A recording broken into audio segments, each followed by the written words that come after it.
Good morning everyone. तो अभी emerald finance का रिजल्ट आ गया था, तो कल ही इसका कॉन कॉल हुआ है।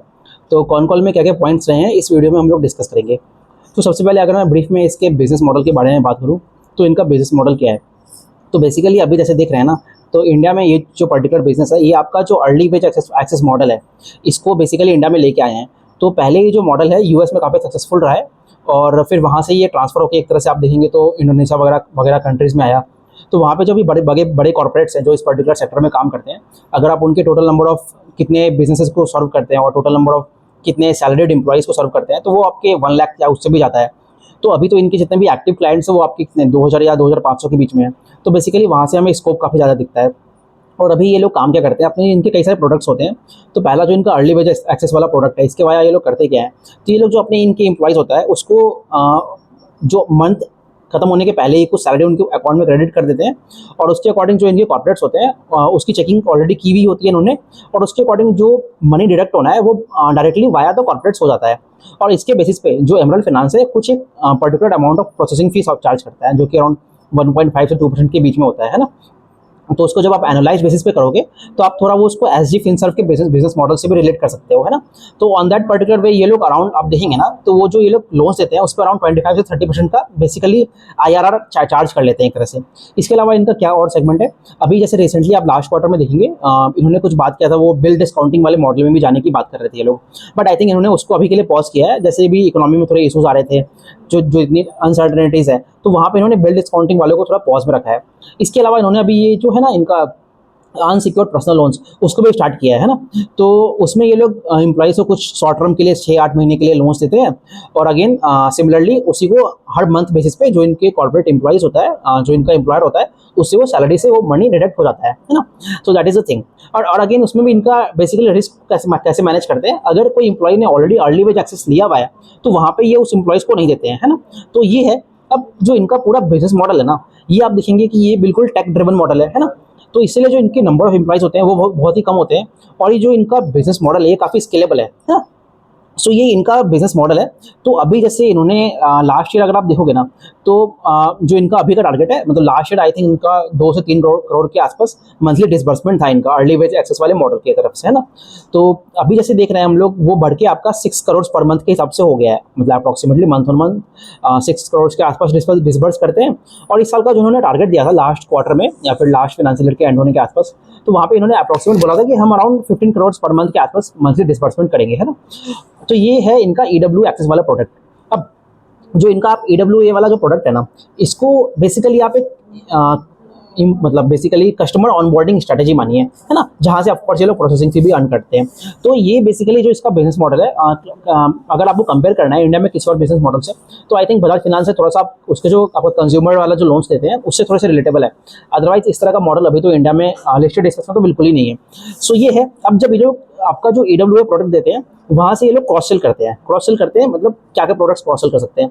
तो ये जो जितने भी आपके एनबीएफसीज होती है, उसमें जितने भी आप प्रोडक्ट को सोच लीजिए, जैसे कि आपकी बिजनेस लोन्स हो गया, हाउसिंग लोन्स हो गया, है ना, या फिर गोल्ड लोन्स होता है। तो जो इनकी सब्सिडरी है उसके वजह ये लोग ये जो बाकी इनको क्रॉस सेलिंग वगैरह करते हैं। तो अब जब मैं क्रॉस सेल की बात करूंगा ना, तो लास्ट क्वार्टर में आई थिंक उन्होंने 2 करोड़ के आसपास जो पूरा अर्न पैसा है वो इनके क्रॉस सेल से कमाया था, है ना। तो इस क्वार्टर में वो बढ़ के अराउंड 4 करोड़ के आसपास हो गया है। सो ये भी बेसिकली एक क्रॉस सेलिंग अपॉर्चुनिटी है इस बिजनेस के लिए। और अगर मैं इनकी बातें करूँ तो जनरली जो इनका एम्प्लॉय जो ये लोग अपने अर्ली वेज एक्सेस से बेसिकली जो लोन्स देते हैं, वो अराउंड 50% उनकी जो सैलरी होती है उसके आसपास ही देते हैं। ऐसा क्यों करते हैं ये लोग, बिकॉज एक जो ये वेज एक्ट होता है गवर्नमेंट का, उसके अकॉर्डिंग आप उससे ज़्यादा बेसिकली किसी सैलरी के किसी एम्प्लॉय के सैलरी से वो डिडक्ट नहीं कर सकते। So with that logic they are doing. अब अगर आप मैं इस कंपनी का बिजनेस का जो मोट है ना, मतलब बेसिकली किस तरह से लोग काम करते हैं, तो इनको एक तरह से अभी इंडिया में देखेंगे ना आप, तो एक अर्ली मूवर्स एडवांटेज टाइप का मिला हुआ है, क्योंकि अभी तो इस तरह का कोई प्लेयर है नहीं। और इनका जो एंड टू एंड पूरा फ्रॉम क्लाइंट ऑनबोर्डिंग, मतलब कस्टमर ऑनबोर्डिंग से लेके जो पूरा टेक वाला मॉडल है इनका, और कैसे इन्होंने नए नए कॉर्पोरेट्स को ऑनबोर्ड किया है, वो सारा इनको एक तरह से अर्ली मूवर एडवांटेज दे रहा है ना। सो this is how the company says कि हम इस तरह से आगे ग्रो करने की बात करते हैं।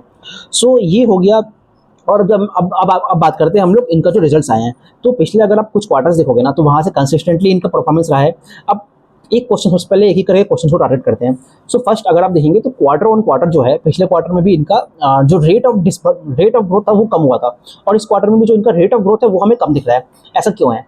अब जैसे अभी जो कंपनी कहता है कि किसी भी फाइनेंशियल्स को आप देख लीजिए इन जनरल, तो वहाँ पे लोन्स देना is not a big thing, है ना। वो तो लोन्स आप डिसबर्स कर ही सकते हो। The idea is to restrict the NPS, and वो आपको रिकलेक्शन उसका कैसा है ना, तो वो इंपॉर्टेंट बन जाता है। तो इसलिए कंपनी भी कहती है कि ऑल्दो हमें अभी कोई इशू नहीं है मतलब लोन्स को डिसबर्स करने के लिए, बट वहाँ पे थोड़ा ये कॉशियसली ऑप्टिमिस्टिक वे में चल रहे हैं, ताकि वो जो रिस्क प्रोफाइल है उसको भी मैनेज कर सके, है ना। एंड अकॉर्डिंगली जो नंबर ऑफ एनपीएस होंगे वो उसको थोड़ा मैनेज करने की बात कर रहे हैं। सो ये चीज़ है। अब एक और बात मैं आपको बोलता हूँ, जैसे अभी जो इनका अर्ली वेज एक्सेस वाला प्रोडक्ट है ना, इसमें इनका अभी आप ओवरऑल जो स्कीम ऑफ थिंग्स है, मतलब इनका जो ओवरऑल कंसोलिडेटेड रेवेन्यू है उस पर अराउंड 3 से 5% के बीच में रहता है। इसको ये लोग आगे जाके धीरे धीरे स्केल अप करना चाहते हैं, और जैसे जैसे नए क्लाइंट्स ऑनबोर्डिंग होगी वहाँ पे वो उसको बढ़ा के अराउंड 10% के अंदर करेंगे, है ना। और बाकी एट द सेम टाइम इनके जो बाकी बिजनेसेस हैं, जो ये लोग बाकी मतलब लोन्स वगैरह डिस्ट्रीब्यूट करते हैं बाकी एनबीएफसीज के लिए, कई सारे एनबीएफसीज को इन्होंने ऑनबोर्ड कर रखा है। जो इनका शुभ बैंक वाला जो इनका सब है कंपनी है उसके वाया ये लोग करते हैं, है ना। So this was the thing. अब जैसे अभी जैसे देखेंगे ना आप, इनका इस साल के लिए जो इनका पूरा टारगेट इन्होंने दिया था, मतलब ये आपका ओवरऑल नंबर ऑफ कॉर्पोरेट्स को ऑनबोर्ड करने के लिए, तो अगर मैं इनका बोलूँ कि लास्ट फाइनेंशियल ईयर जब एंड हुआ था तो अराउंड 60 से 62 पूरे कॉर्पोरेट्स को इन्होंने ऑनबोर्ड कर लिया था। And the guidance was around कि हम लोग इस साल में 250 पूरे कॉर्पोरेट्स को ऑनबोर्ड करेंगे, है ना। तो वहाँ से हमें दिखता है कि वो अराउंड 2.5x का 5x का ग्रोथ मल्टीपल था, है ना। तो अभी जब लास्ट क्वार्टर एंड हुआ था Q1, तो वहाँ पे इनका अगर total number of corporates onboarding आप देखेंगे ना, तो अराउंड आई थिंक 92 के आसपास हो गया था। एंड द कंपनी सेइंग कि हम हर quarter on quarter they were targeting कि हम अराउंड 10 से 15% के आसपास नए कॉर्पोरेट्स को ऑनबोर्ड करेंगे। और लास्ट क्वार्टर में इन्होंने कुछ मुंबई बेस्ड कुछ सीएस वगैरह को हायर किया था, तो वहाँ से भी इनका जो ओवरऑल ऑनबोर्डिंग का जो प्रोसेस था वो काफ़ी तेज हो गया था, है ना। एंड दे वर होपफुल कि उसके वाया हम लोग जो ऑनबोर्डिंग है उसको रैपिड करेंगे, तो उसका जो रिजल्ट है हमें इस क्वार्टर में दिखता है। There was lot of speculation कि ये लोग इतने क्लाइंट्स को ऑनबोर्ड कर पाएंगे कि नहीं कर पाएंगे, तो बट अभी जैसे इस क्वार्टर को आप देखेंगे ना, तो फ्रॉम 92 वी आर सीइंग कि 145 कॉर्पोरेट्स इन्होंने ऑलरेडी ऑनबोर्ड कर लिया है। सो अगर मैं इसको FY25 के नंबर से कंपेयर करूंगा ना, तो आप देखिए ना, फ्रॉम आई थिंक 90 60 और 90 था ना जो भी, उससे अगर मैं इंक्रीज करके देखूँ, जो Q1 के एंड में 90 आ गया था, तो वहाँ से अराउंड इन्होंने 40 से 50 कॉर्पोरेट्स को ऑलरेडी ऑनबोर्ड कर लिया है। सो अब यहाँ से जो 250 कॉर्पोरेट्स वाला टारगेट है वो हमें रीजनेबल लगता है ना। तो अगर ये मान लीजिए यहाँ से आगे बढ़ के अगर इनका मतलब कोई ग्रोथ नहीं आता है ना, और अगर सिर्फ 20 से 25 भी करते हैं, 25 30 भी कर कॉर्पोरेट्स लोग ऑनबोर्ड करते हैं, तो वहीं से आपका 200 प्लस हो जाएगा। So in this way now the targets look realistic, और वो ऑनबोर्ड मतलब और जो कंपनी है बाकी अराउंड आई थिंक उसके अकॉर्डिंगली टारगेट कर रहा है पूरे कॉर्पोरेट्स को ऑनबोर्ड करने के लिए, है ना। अब जैसे इस पर्टिकुलर क्वार्टर में आप देखेंगे ना, तो इनका जो फी बेस्ड इनकम है ना, एक तो फी बेस्ड इनकम होता है और एक इंटरेस्ट इनकम होता है। तो वहाँ पे हमें दिख रहा है कि जो इनका इंटरेस्ट इनकम है वो रिलेटिवली थोड़ा फास्टर वे में बढ़ा है, और जो आपका फी बेस्ड इनकम है वो थोड़ा कम मतलब वो स्टैग्नेंट टाइप का रहा है, बट अगेन वो थोड़ा चेंज होते रहता है। So that is not a big thing. अब इसके अलावा मैं अगर और इनकी बात करूँ, तो एक चीज़ ये लोग कहते हैं कि जो इनका कॉर्पोरेट मतलब इंगेजमेंट रेशियो कहते हैं, तो अब ये मान लीजिए, जैसे अभी मान लीजिए इनके जितने भी कॉर्पोरेट्स हैं, है ना, मान लीजिए 145 कॉर्पोरेट्स हो गए, तो ऐसा तो जरूरी नहीं है कि जितने भी उन्होंने कॉर्पोरेट्स हायर किए वो सबके सब भी इनका AWA वाला प्रोडक्ट यूज़ कर रहे हैं। तो दे टेक अराउंड 80 से 85% जो कॉर्पोरेट्स है उसको हम एक इंगेजमेंट रेशियो मानते हैं, और उतने हम लोग एम करते हैं कि उतने कॉर्पोरेट्स इनके प्रोडक्ट्स को यूज़ करें और इनके ऐप्स वगैरह को यूज़ करें। सो अभी जैसे एक और चीज़ आप देखेंगे ना, तो इनका जो एबिटा से पैट लेवल पे जो गया है वहाँ पे इनका फिनांस कॉस्ट आता है ना, और साथ में एक अदर कॉस्ट भी आता है। तो जो फिनांस कॉस्ट होता है वो इनका कम हुआ है ना। फिनांस कॉस्ट कम क्यों हुआ है? वो इसलिए कम हुआ है क्योंकि अभी जैसे देखा हमने कि जो पूरे इंडिया में जो रेट कट साइकिल से स्टार्ट हो गए हैं, और in general in the world also, so उसके कारण जो इनका कॉस्ट ऑफ बोरोइंग है उस पर थोड़ा सा इनको हेल्प मिला है, तो उसके अकॉर्डिंगली इनका फिनांस कॉस्ट कम हुआ है। और इसलिए जो पैट पे लेवल से हम लोग देखते हैं कि जो पैट इनका 2x हो गया है, ऑल्दो जो इनका टॉप लाइन है वो आपका अराउंड कितना बड़ा है, मतलब 66% के आसपास बढ़ा है ना ऑन स्टैंडर्ड ऑन बेसिस। और अगर मैं कंसोलिडेटेड बेसिस बोलूँगा, आपको बताता हूँ मैं एग्जैक्ट नंबर्स, तो आई थिंक 30-40% के बीच में इनका बढ़ा है, और पैट तो अगर वहाँ से भी डबल हुआ है। So that is what I am we are trying to say. So अभी तो ये हो गई बात हमारी, और ठीक है। और जो अदर इनकम जो वाला पार्ट है ना, वो थोड़ा सा इनका घटा है। तो अदर इनकम क्यों घटा है इनका? जो क्या होता है, कभी कभी मान लीजिए इन लोगों ने जो कस्टमर्स लेके आए, कुछ केसेस में ये लोग आपके ये जो होता है ना आपका एम्प्लॉयज़ के वाया आएगा, और कुछ जो इनके एजेंट्स होते हैं उसके वाया आता है, ठीक है। और तो जब ये लोग एजेंट्स के वाया लाएंगे तो उनको कमीशन पे करने होंगे, है ना। तो उसको ये लोग अदर इनकम में काउंट करते हैं। तो अभी जो हम लोग देख रहे हैं कि जो इनका अदर इनकम वाला पार्ट है, वो वहाँ पे थोड़ा सा हमको अदर एक्सपेंसेस वाला पार्ट है वो कम हुआ है, बिकॉज जो इनके एम्प्लॉइज है वहीं से ही वो ऑनबोर्ड हो गया है। But this particular thing keeps on changing as we move from quarter on quarter और ईयर ऑन ईयर, वो वाली चीज़ें। सो ये हो गया। अब हमने बात कर ली इसकी। और हाँ, अभी जैसे जो क्रॉस सेल वाले के बारे में अगर हम लोग और बात करें, तो जैसे जैसे कंपनी का स्केल बड़ा होगा ना, तो कंपनी एम करता है कि धीरे धीरे जैसे अभी तो जैसे ये लोग प्रोडक्ट को क्रॉस सेल करते हैं, जैसे होम लोन हो गया या फिर जो आपके बिजनेस लोन्स होते हैं, उसको वाया वाया आपके जो बाकी एनबीएफसीज होते हैं उसके वाया सेल करते हैं। तो कंपनी कहती है जैसे जैसे स्केल बड़ा होगा, तो there is a high probability कि वो जो क्रॉस सेलिंग कर रहे हैं उसको भी हम लोग वाया अपने प्रोडक्ट के वाया अपने जो कंपनी है उसके वाया ही करेंगे। तो अगेन वहाँ से भी जो इनका क्रॉस सेल वाला इनकम होगा वो भी बढ़ने के चांसेस है। So this was about their ये जो इनका बिजनेस मॉडल और इनका परफॉर्मेंस कैसा रहा है इस क्वार्टर का। अब इसके अलावा हम लोग बात करते हैं इनके एनपीएस वाला नंबर है ना। एनपीएस वाला नंबर काफ़ी इंपॉर्टेंट है, क्योंकि जो कंपनी का जो पूरा मोड था, मतलब जो पिच था, वो सेलिंग पॉइंट यही था ना कि जो इनका जो रिस्क प्रोफाइल है वो काफ़ी अच्छे से मैनेज होता है। मैनेज क्यों अच्छे से होता है? बिकॉज जो ये लोग कॉर्पोरेट्स ऑनबोर्ड कर रहे हैं वहाँ पे ये लोग अच्छे से उसकी रिस्क प्रोफाइलिंग कर ली है ना। उनकी वर्किंग कैपिटल साइकिल्स कैसी है उस कंपनी की, वो सारी चीज़ें हमने ऑलरेडी देख लिया है। अब पिछले क्वार्टर में इनके दो एनपीएस आए थे, है ना। एक 3,500 करोड़ का था और आई थिंक एक 30-40,000 के आसपास था। तो अभी उसका क्या स्टेटस है? जो 3,500 वाला है वो तो इनका रिपे हो गया है, मतलब वो एनपीए अब नहीं रहा। और जो बाकी एक और जो 30-40,000 वाला था ना, वो किसी गवर्नमेंट एम्प्लॉय का था। तो वो एम्प्लॉय ने without serving the notice period and that particular employee has left the company.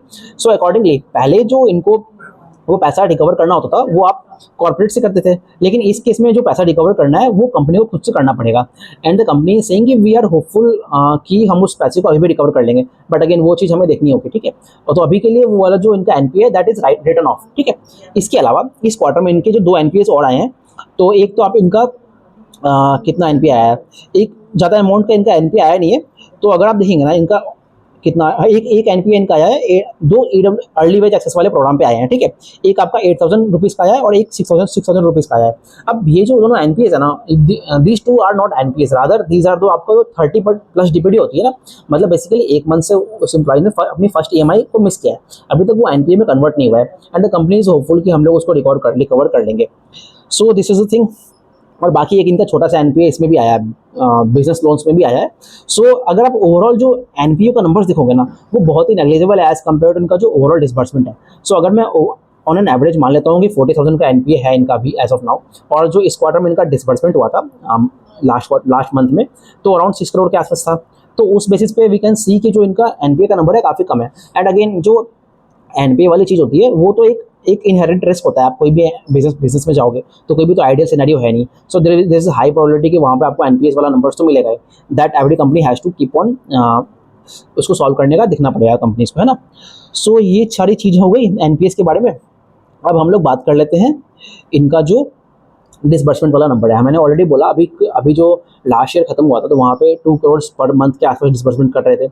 अभी वहाँ से कंपनी का टारगेट है कि अभी जो मोस्ट रिसेंट इनका डिसबर्समेंट है वो अराउंड 4 करोड़ पर मंथ के आसपास डिसबर्समेंट है ना। तो अभी यहाँ से अभी जो सितंबर मंथ में आया वो अराउंड 6 करोड़ पर मंथ के आसपास हुआ। अब इस पर ये लोग अराउंड 15 से 20% मंथ ऑन मंथ इंक्रीमेंट देखते हैं ये लोग, है ना। एंड अकॉर्डिंगली जो इन्होंने पहले का गाइडेंस दिया था वो अराउंड 15 से करोड़ पर मंथ के डिसबर्समेंट के बारे में बोला था। अभी यहाँ पे इनका टारगेट इन्होंने उसके आसपास ही रखा है, बट एक रेंज दे दिया है ऑल्दो, है ना। 14 से 15 करोड़ की जो मंथली डिसबर्समेंट टारगेट कर रहे हैं by the end of FY26। अब इसके इसी में हम लोग इनके गाइडेंस वाले पार्ट पे आते हैं, है ना। सो अगर हम आए, अभी इनका गाइडेंस क्या है? अभी जो इनका जब लास्ट फाइनेंशियल ईयर खत्म हुआ था तो वहाँ पे जो इनका गाइडेंस था वो अराउंड इन्होंने बोला था कि हम अपने पैट को 8 से 10x करेंगे विद इन 2 to 3 ईयर्स। तो अभी जैसे आप लास्ट ईयर देखते हो ना, तो मैं अगर आपको इनके एग्जैक्ट नंबर्स बताऊँ तो लास्ट ईयर FY25 में इनका जो पैट आया था वो अराउंड 4 करोड़ आया था। FY25 में वो अराउंड 8.9 करोड़ आया था, तो वहाँ से 2x हमें दिखा, ठीक है। तो लॉजिकली वहाँ से अगर मैं डबल करूँ तो FY26 में इनको अराउंड 18 करोड़ के आसपास करना था और FY27 में अराउंड 30 से 40 करोड़ के बीच में करना था। तो अभी जो इन्होंने गाइडेंस दिया है, इन्होंने बोला है कि सिंस इकोनॉमिक अनसर्टेनिटी चल रही है तो इसके कारण इन्होंने अभी हमें दिख रहा है कि थोड़ा सा इन्होंने डिसबर्समेंट पे स्लो डाउन किया है ना। तो कंपनी अगेन ये भी कहता है कि हम लोग को डिसबर्समेंट में तो कोई इशू है नहीं, तो we can quickly increase the disbursement जैसे जैसे कंपनी आगे बढ़ेगी और इकोनॉमिक सिनेरियोस अच्छे होंगे, है ना। तो वो वाली चीज़ है। तो अकॉर्डिंगली अगर हम इनके EPS लेवल पे भी देखेंगे ना, तो FY24 में वो अराउंड 1 के आसपास था, वो आपका FY25 में 2.57 हो गया है। और अभी जो अगर हम लोग ये 2 क्वार्टर देख ले तो यहाँ पे आपका अराउंड कितना 2 करोड़ को ऑलरेडी क्रॉस कर चुका है, 2 सॉरी ईपीएस में 2 उसको ऑलरेडी क्रॉस कर चुका है। So the company is very hopeful कि हम लोग इस ईयर के एंड होते होते भी 4 के आसपास ईपीएस में ले जाएंगे। अब कंपनी ये कहती है कि जो गाइडेंस है इनका 8 से 10x वाला, इस कंपनी ने इसको पूरे तरह से रिमूव नहीं किया है। रादर कंपनी कहती है कि हम लोग अभी भी उसको अचीव करेंगे, बस 1 या 2 क्वार्टर का प्लस या माइनस हो सकता है। सो वो वाली चीज़ है। बट अगेन हम लोग सिंस गाइडेंस में आप मान लीजिए कि छोटी कंपनी है, उसने अगर 8 से 10x का गाइडेंस दिया है, तो अगर मान लीजिए वो 7x भी करता है उस पर्टिकुलर पीरियड में, तो वो भी तो काफ़ी अच्छा ही नंबर है ना। तो जस्ट किसी भी बिजनेस को सिर्फ इस उसके गाइडेंस के बेसिस पे इतना क्विकली रिटर्न ऑफ कर देना एक सही बात नहीं है, प्रोवाइडेड कि जो बिजनेस है वो उसका एकदम सही डायरेक्शन में बढ़ रहा है ना। और बाकी जो एनपीए वाली बात है वो भी तो आपकी हर बिजनेस में कोई ना कोई तो एनपीए आएगा ही। इवन आप एसडी फिनसर्व को देखिए, वहाँ पे भी आज के डेट में कोई एनपीए नहीं था, but the company is saying कि हम लोग आगे जाके कोई ना कोई एनपीए बिल्कुल रहेगा। There can not be ideal case कि वहाँ पे 0 एनपीए रहे, है ना। सो ये वाली चीज़ है। और ये तो मैंने गाइडेंस वाली बात कर ली, और जो कॉर्पोरेट ऑनबोर्डिंग है उसके बारे में हमने ऑलरेडी बोल दिया, and the disbursement part this we have already discussed. इसके अलावा अगर मैं आपको बोलूं तो अभी जो कंपनी को देखते हो ना, तो इस कंपनी ने लास्ट ईयर कुछ प्रेफरेंशियल शेयर्स इशू किए थे, है ना। तो उसी कारण कंपनी का जो नेटवर्थ है वो बढ़ गया था। तो अराउंड आई थिंक 84-85 करोड़ के आसपास इनका नेटवर्थ हो गया था, है ना। और एट द सेम टाइम जो कंपनी का आप देख रहे हो ना, जो बोरोइंग वाला चीज़ है वो इस क्वार्टर में बढ़ा नहीं है ना। तो आई थिंक सिर्फ कुछ 1 करोड़ का ही डिफरेंस आया है। So that is the thing. अब अभी आप ये सोचिए इस पर्टिकुलर क्वार्टर में क्या हुआ है, बोरोइंग्स आपकी बढ़ी नहीं है, ठीक है ना। एक तो वो चीज़ है, आपकी फाइनेंस कॉस्ट भी कम हो गए हैं, इंटरेस्ट एक्सपेंस भी बढ़ गया है ना। तो सारी आपको कॉन्ट्राडिक्टरी चीज़ें लगेंगी एक साथ। तो ऐसा क्यों हो रहा है? सिंस कंपनी ने, मैंने अभी बोला कि प्रेफरेंशियल शेयर्स ऑलरेडी इशू कर दिए थे, तो बेसिकली कंपनी के पास जो पैसा है डिसबर्स करने के लिए वो ऑलरेडी है। They don't require borrowing. अभी तक जो ग्रोथ हुआ है उसके लिए इनको बोरोइंग की जरूरत नहीं पड़ी, बिकॉज इनके कंपनी में ऑलरेडी कैश अवेलेबल थे। तो जब आप इस क्वार्टर को देखोगे ना, तो आपको ये दिखेगा कि इनका जो कैश है वो कम हुआ है, और एट द सेम टाइम इनकी जो लोन्स है वो अराउंड 20% के आसपास बढ़ी है ना। तो वहाँ से जो लोन्स इन्होंने एक्स्ट्रा दिया है उसके कारण इनका इंटरेस्ट में इंटरेस्ट इनकम जो है वो बढ़ गया है। बट ऑल्दो इनकी बोरोइंग्स वाली चीज़ नहीं बढ़ी है, एट द सेम टाइम इनको फाइनेंस कॉस्ट में भी थोड़ा डिडक्शन दिखा है, तो उसके कारण इनका पैट और ज़्यादा बूस्ट हुआ है। सो ये पॉइंट आई होप अंडरस्टूड हुआ। अगर डाउट होगा तो you can ask me, I can explain it again. So और जो आप इसका देखेंगे ना, कंपनी के जो अपने आरओई प्रोफाइल के बारे में कहता है, तो अभी अगर आप इनका आपको अगर आरओई निकालना है तो आप सिंपली इसका नेटवर्क देख लीजिए, और लास्ट ईयर का जो इनका पैट वगैरह आया था उसके अकॉर्डिंगली आप निकाल सकते हैं। तो अराउंड 10% या 15% के बीच में ही आएगा इनका आरओई। अब जब कंपनी, आप ये सोचिए कंपनी जब आगे जाके और डिसबर्समेंट करेगा, अभी जैसे आपको एक्सप्लेन करता हूँ मैं और इजीली। तो अभी जैसे अगर आप, मैंने बोला इनका जो बोरोइंग है वो अराउंड आई थिंक आपका 15 करोड़ मान लेता हूँ मैं, ठीक है, इनकी ओवरऑल बोरोइंग्स है। This I have already shared in the Twitter post, वहाँ पे आप इनकी कैश फ्लो स्टेटमेंट और जो इनकी इंपॉर्टेंट स्लाइड्स है वो भी आप देख सकते हो, है ना। तो आप इसकी जो बोरोइंग्स है वो अराउंड 15 करोड़ के आसपास है। और अगर इनका नेटवर्क देखूँ ना मैं, तो अराउंड वो लास्ट ईयर के एंड में 85 करोड़ के आसपास थी, अभी वो बढ़ के अराउंड आई थिंक 90 करोड़ के आसपास हो गई है ना। तो उस पर अगर मैं इनका ये डेब्ट बाई इक्विटी निकालूंगा तो अराउंड 0.18 या 0.2 के आसपास आती है। तो ये तो अभी बहुत कम है ना। तो कंपनी ये कहता है कि आगे जाके दे आर टारगेटिंग कि हम इस डेब्ट बाई इक्विटी को बढ़ाएंगे, अपने लेवरेज को बढ़ाएंगे, है ना। मोर पैसा बोरोइंग करेगा और उसको डिसबर्स करेगा, है ना, आगे, एंड अकॉर्डिंगली अपनी लोन बुक को वो भी इंक्रीज करने की देख रहे हैं। सो अकॉर्डिंगली वहाँ से भी वो पैसा डिप्लॉय होगा, और उसके अकॉर्डिंग कंपनी का again they will generate the income. अब जो ये पहले अपने डेब्ट बाई इक्विटी का गाइडेंस देते थे वो अराउंड 1 से लेके 1.1 के बीच में देते थे। अभी इन्होंने कहा है कि हम अराउंड 0.5 से लेके 1 के बीच में करेंगे, है ना। तो अगेन अगर मैं सिर्फ इनके डेब्ट बाई इक्विटी पे देखूँ तो वो 0.2 से लेकर अगर मैं 0.5 भी मानता हूँ, तो वहाँ से भी हमें दिखता है कि वो भी बढ़ने के काफ़ी स्कोप है। So I hope this point is clear. अब कुछ और हम लोग बात कर लेते हैं जो इनके एबिटा मार्जिन है और उनके पैट मार्जिन है। तो एबिटा मार्जिन अगर आप देखेंगे ना अभी, तो इस क्वार्टर में आई थिंक 75% के आसपास आया है ना, या फिर even more than that, exact number you all can check. And at the same time जो इनका पैट मार्जिन है वो आई थिंक 50% के ऊपर आया है इस क्वार्टर में। Now the company is saying कि सिंस हमारे जो बिजनेस है वो आपका एक एसेट लाइट मॉडल है, और यहाँ पे बहुत आपके कॉस्ट वगैरह होते नहीं है, तो इसी के लिए कॉस्ट पे कंट्रोल होने के कारण इनका जो एबिटा मार्जिन है वो आपका अराउंड 75-80% के बीच में रहेगा, that is sustainable number. Now when you will look at the PAT margin, अभी के केस में हमें फाइनेंस कॉस्ट कम होता हुआ दिखता है, एट द सेम टाइम इनको अभी नया डेप्ट लिए नहीं है अभी तक, उसके कारण आपको इम्पैक्ट नहीं दिखा है, तो इनका जो पैट है वो थोड़ा इन्फ्लेटेड आपको दिखता है। बट गोइंग फॉरवर्ड जब ये लोग आप और लेवरेज बढ़ाएंगे, अपनी बोरोइंग्स लेंगे, तो उसके लिए इनको फिनांस कॉस्ट देना पड़ेगा, तो वहाँ से इनका पैट थोड़ा कम होगा। तो अभी ये लोग कहते हैं कि सस्टेनेबल बेसिस पे आगे जाके पैट जो इनका है वो अराउंड आप मान लीजिए 40 से 45% के बीच में रहेगा। So this was the parameter about the PAT margin, है ना, जो कि अगेन जैसे जैसे बिजनेस का स्केल अप होगा तो वो, बट अगेन आपको उस चीज़ को नेगेटिव वे में नहीं ले जाए। बाई बिकॉज जब आप डेप्ट लोगे आपका फिनांस कॉस्ट तो बढ़ जाएगा, बट वो पैसा डिप्लॉय होगा बिजनेस में, and that particular amount will generate your interest expense. तो वहाँ से तो आपकी टॉप लाइन के ऊपर भी इंक्रीज आएगा ना, सो दैट अकॉर्डिंगली वो फिर आपके बॉटम लाइन में भी फ्लो होगा। So this is how the whole business works, और इसी से जो आपकी पूरी आरओई प्रोफाइल है वो भी आपकी अपवर्ड्स की तरफ जाएगी, और जो बिजनेस है वो एक पॉजिटिव मोमेंटम में आगे की तरफ पॉजिटिव वे में ही बढ़ेगा डायरेक्शनली। सो ये सारी चीज़ हो गई। अभी तो मैंने आपके एक्सपेंशन के बारे में आपको बात कर ही लिया कि बिजनेस ने काफ़ी कुछ जो बड़े बड़े कॉर्पोरेट्स हैं उसको भी ऑनबोर्ड करने के प्रोसेस में है, and company keeps on updating that on the exchanges. But अभी जो जब तक उसका एमओयू साइन नहीं होता है तो कंपनी उसको डिस्क्लोज नहीं करती है। तो पहले जो आप देखेंगे ना, तो कंपनी जो अपने कॉर्पोरेट्स को हायर करती थी वो अराउंड 100 एम्प्लॉयज़ होते थे उनके। अब इन्होंने बढ़ा के उसको जनरली जो इन्होंने एक रेंज दिया है कि अराउंड 200 से 400-500 के बीच में एक ये लोग स्वीट स्पॉट मानते हैं जहाँ पे इनको फ़ायदा रहता है। तो उसके अकॉर्डिंग कंपनी आगे भी बढ़ रही है। सो नाउ और हमने क्या चीज़ डिस्कस करना है, बाकी चीज़ हमने डिस्कस कर ली। ओके, अब इसको मैं कंपेयर करता हूँ आपको कि आप ये समझिए कि ये जो बिज़नेस मॉडल है इसको बाकी जो बड़ी एनबीएफसीज होती है वो क्यों नहीं करना चाहती है। तो जो बड़ी एनबीएफसीज होती है ना, एक तो जो ऐसे विदाउट इंटरेस्ट, मतलब ये लोग तो प्रोसेसिंग फी चार्ज करते हैं ना, तो वो बिजनेस करना इतना इजी नहीं होता है। दूसरा, ये जो बिजनेस है एक स्मॉल टिकट साइड लोन्स देते हैं ना अर्ली वेज एक्सेस के लिए, जो क्रॉस सेलिंग है that is a different thing ना। तो वो बिजनेसेस के लिए उस तरह से करना इजी नहीं होता है। और दूसरा, आप देखते हो ना, जैसे आप मान लीजिए जितने भी ये पीएसयूज वगैरह होते हैं, मतलब बेसिकली ये जो पीएसयू कंपनीज होती है वो इस तरह के प्रोडक्ट्स क्यों नहीं लेती है। तो वो कंपनी के पास ऑलरेडी उनके खुद के उस तरह के जो एडवांसेस वाले सेगमेंट होते हैं अपने एम्प्लॉयज़ के लिए वो ऑलरेडी होता है। So that product is not for them. और बाकी ये वाला चीज़ है। हाँ, okay, one more interesting thing, तो जो कॉर्पोरेट्स होता है उनके लिए क्या एडवांटेज है इस प्रोडक्ट के लिए, है ना। तो आप ये सोचिए, जो कॉर्पोरेट है अगर वो अपने अपने पूरी बैलेंस शीट पे एक वर्किंग, मतलब एक एडवांस देता है अपने एम्प्लॉयज़ के लिए, तो वो कहाँ जाएगा, वो तो आपके जो कैश फ्लो स्टेटमेंट है वहाँ पे रहेगा ना। तो बेसिकली जो बिजनेस होगा, मान लीजिए एक कंपनी है, छोटी सी स्टील मेकिंग कंपनी है मान लेता हूँ, या फिर शूज़ मेकिंग कंपनी है, तो वो अपने एम्प्लॉयज़ को वो देता है, एडवांसेस देता है। तो बेसिकली एक तरह उसका वर्किंग कैपिटल बढ़ गया ना, उसको अपने पूरे बैलेंस शीट पे और वर्किंग कैपिटल लेकर रखना पड़ेगा, है ना, to manage that advances also.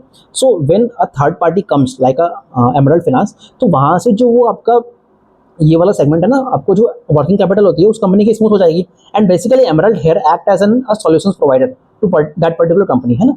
सो ये चीज़ हो गया।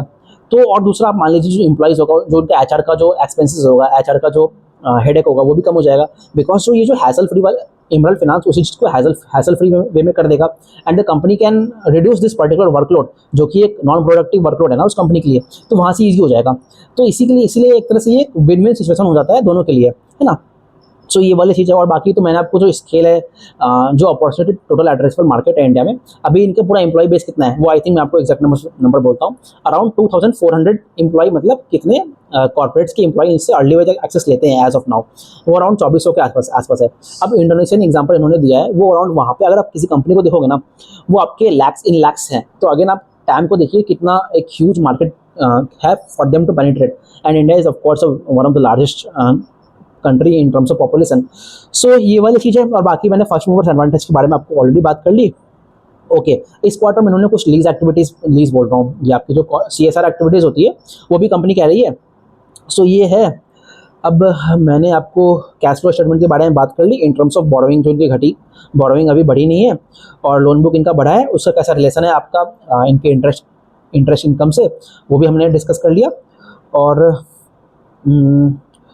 ओके, अब एक और चीज़, अभी जैसे मान लीजिए आगे जाके लोग लेवरेज लेंगे ना, तो इसके लिए इन्होंने ऑलरेडी बैंक्स वगैरह से बात करना स्टार्ट कर दिया है। और अभी जो हमारे देश में जो रेट कट साइकिल स्टार्ट हुए हैं, तो उसके कारण जो इनका जो कॉस्ट ऑफ बोरोइंग है वो भी 0.5% से थोड़ा कम होने के इनकी चांसेस है। सो ये वाली चीज़ है। अब इसके अलावा मैं अगर ओवरऑल बात करूँ तो आरओई प्रोफाइल तो बिजनेस का आगे बढ़ता हुआ हमें दिख रहा है, प्रोवाइडेड कि ये लोग इसी तरह से डिसबर्स करते रहे, और हमें दिख भी रहा है काफ़ी क्वार्टर से लोग कंसिस्टेंट परफॉर्मेंस है। अब इसके अलावा अगर मैं कुछ इनका रिस्क वगैरह के बारे में बात करूँ तो इनके बिजनेस में कुछ हमें जो रिलेटेड पार्टी ट्रांजेक्शन्स होते हैं उसके बारे में दिखता है ना, तो उसके लिए कुछ इन्वेस्टर्स का काफ़ी कंसर्न है। बट ये लोग कंपनी कहती है कि वो अराउंड आपका 10 से 15% के बीच में है, जो कि अगेन जो सेबी की गाइडलाइंस है उसके अंडर ही आता है। सो ये वाली चीज़ है। अब मैंने बाकी ये आपको बोल दिया कि जो अर्ली विद एक्सेस है इसको ये लोग आगे जाके अराउंड 10% के अंदर करने की बात कर रहे हैं ना, और बाकी वहाँ से जो हमारा क्रॉस सेलिंग वाला जो रेवेन्यू है उसको भी बढ़ाने की बात कर रहे हैं। So okay, I think I have discussed most of the point.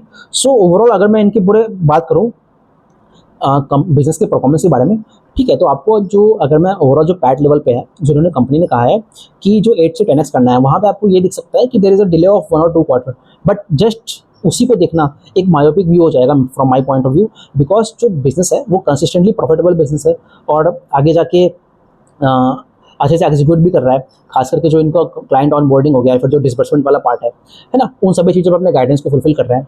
और जो इनका जो एम्बिशियस टारगेट था 8 से 10x का, अगर वो 1 या 2 क्वार्टर डिले भी होता है तो आई डोंट थिंक एक बिजनेस में कोई दिक्कत है। हाँ, अगर ऐसा होता है कि उस गाइडेंस को पूरा ही ये खत्म कर देते, मतलब बोलते कि हम अचीव ही नहीं कर पाएंगे, तो हमें वहाँ पे कंसर्न हो जाता। बट अगेन हमें आगे जाके देखते रहना पड़ेगा कि कंपनी किस तरह से आगे बढ़ रहा है ना, और बाकी स्कोप वगैरह के बारे में तो मैंने आपने बात कर ही ली। और हाँ, एक जो इन्वेस्टी ग्लोबल वाला केस था जो लास्ट क्वार्टर में इनके ओपन मार्केट में सेलिंग हुई थी शेयर्स की, तो कंपनी ने कहा है कि वो दैट इज़ ऑलरेडी फिनिश्ड, तो वहाँ से कोई चीज़ है नहीं इनका।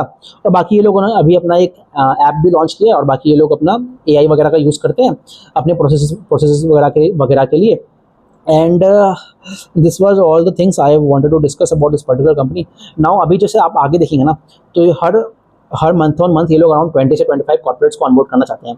तो अभी अगर 145 है, अभी मैं 6 मंथ्स और एक्स्ट्रा मानूँ आपको, 20 ही मान लेते हैं, तो 20 इंटू 6 120 होता है, तो वहीं से आप जोड़िए 145 प्लस 120, वही 250 के ऊपर हो जाएगा, है ना। So on a very conservative basis पे अगर हम देखें तो इनका 250 वाला चीज़ हमें ऑनबोर्ड होता हुआ मोस्ट लाइकली दिखता है ना। और बाकी ये लोग डिसबर्समेंट इनका अराउंड 6 करोड़ के आसपास है, और मंथ ऑन मंथ ये अराउंड 10 से 12% के आसपास उसको इंक्रीज करने का देख रहे हैं। तो that is how they are targeting कि हम इस ईयर के एंड में अराउंड 14 से 15 करोड़ का डिसबर्समेंट करेंगे।